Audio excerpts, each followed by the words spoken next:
Morning everybody. Just arrived is a Cryptomeria japonica, which is a Japanese cedar. It's a project tree that somebody had on the go and I just acquired it off them. As you can see, it's in a really huge pot at the moment. And then if we have a look around here, we've got some dead branches at the back which will be removed.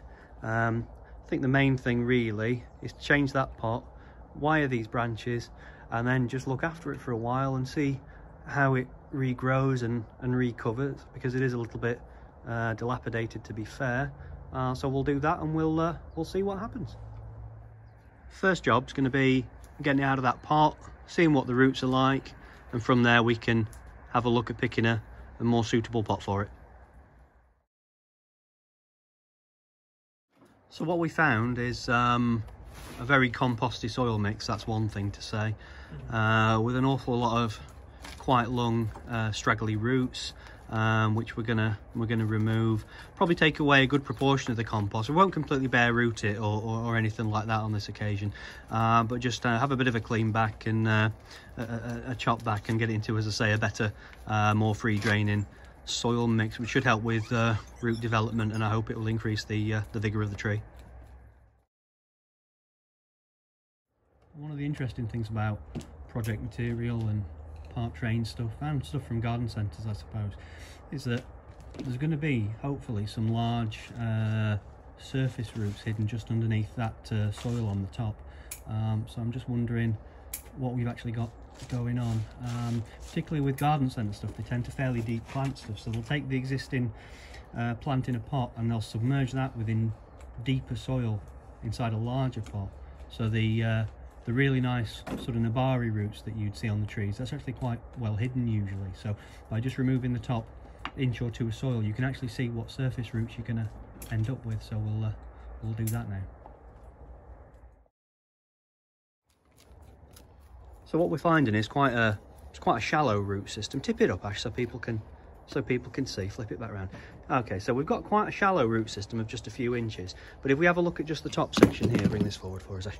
Can you see there's one large root on this side here, but then it shoots right across here. So you've got this whole big root coming over right onto this side. That's always going to look unattractive as a bonsai. So I think we'll remove that root and we'll probably take it off just about at this point here. If you flip the tree around 180, so people can see the front section, look.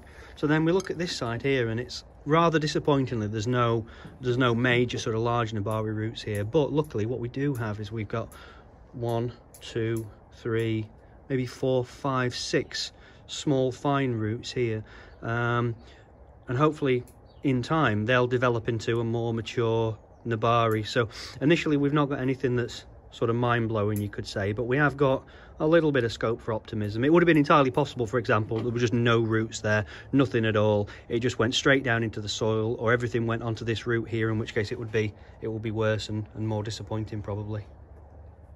Okay, so we've removed the main body of the root, but now we'll just clean this little stub off using some really old branch cutters, some big ones. There we go.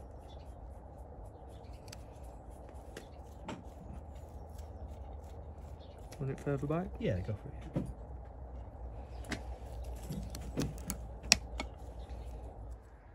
The pot on the left's the one we're going to be potting it into. I've put the old pot on the right hand side, so just so you can see an idea of the comparison in the sizes and how much we'll be able to hopefully reduce it down on this one. Wires running front to back, holes meshed, and then a fine layer of coarse pumice just in the bottom.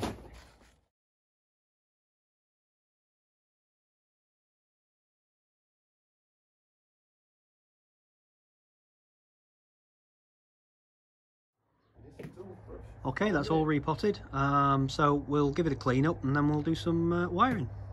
What are you doing, Ash? I was going through, taking out all that's dead, that's not looking nice really. Any dead branches, all like that, he's taking out. Okay. Cut them off. That's it really. Now let's get some wires on.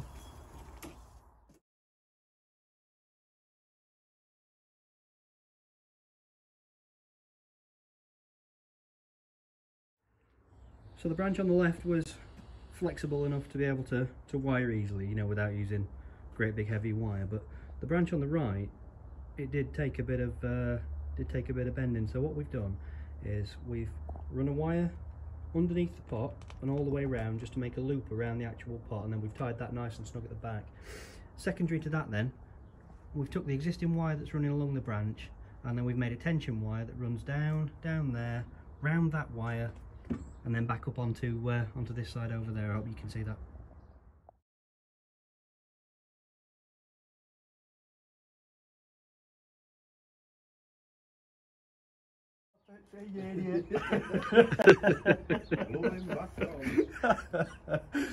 Yeah.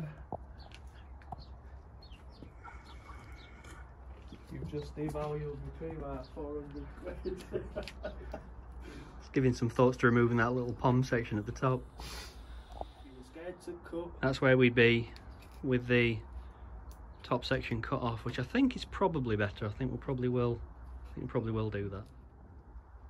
Job done for today, I think. So just to recap, we've repotted it, obviously. We've wired the branches, including mainly some guy wires pulling down. Took a section out of the top to reduce the overall height and built it back into the triangle shape with the branches bent down. So a few months to recover, and then we'll see what it looks like then, and we'll probably do a bit more on it at that point.